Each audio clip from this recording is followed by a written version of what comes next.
Guys नमस्ते, यसमा Laxman KC from Kathmandu भनौँ होइन। काठमाडौँमा आएको छु र आज चाहिँ मैले एउटा मेरो चाहिँ यो गियर सिट गर्ने यो छ नि लिभर छ, यो चाहिँ लुज भएको थियो।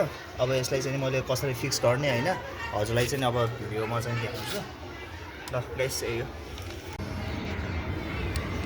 हेर्न सक्नुहुन्छ गाइस है।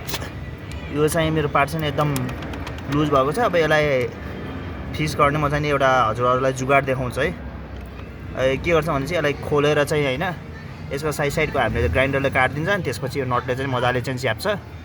अब हेरौँ के हुन्छ। र हाम्रो यता मेकानिक दाइले होइन यस्तो आइडिया दिनुभएको छ।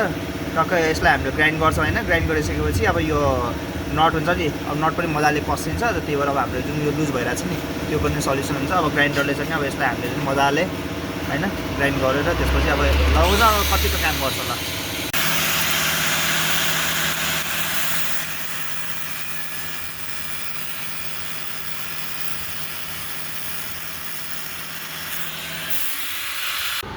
गाइस हामीले ग्राइन्ड गरिसकेपछि यस्तो भइसकेको छ है। अब यसमा नट हालेपछि मजाले कसिन्छ। अब यसलाई फिट गरेर हेर्छौँ है। अब हजुरहरूको बाइकमा पनि अब यो लिभरको भनौँ न अब गियर सिफ्टिङको प्रब्लम आइरहेको छ भने अब यसको फिक्स गर्न सक्नुहुन्छ।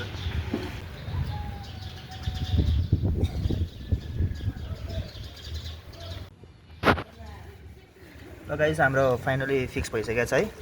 अब हेर्नु न अब मजाले चाहिँ होइन यो ग्राइन्डरले काटिसकेपछि हाम्रो फिक्स पनि भएको छ। अहिले प्रब्लम पनि छैन, स्लिप पनि भइरहेको छैन है हाम्रो। यसरी हजुरले मजाले फिक्स गर्न सक्नुहुन्छ है। ल गाइस किप सपोर्टिङ है।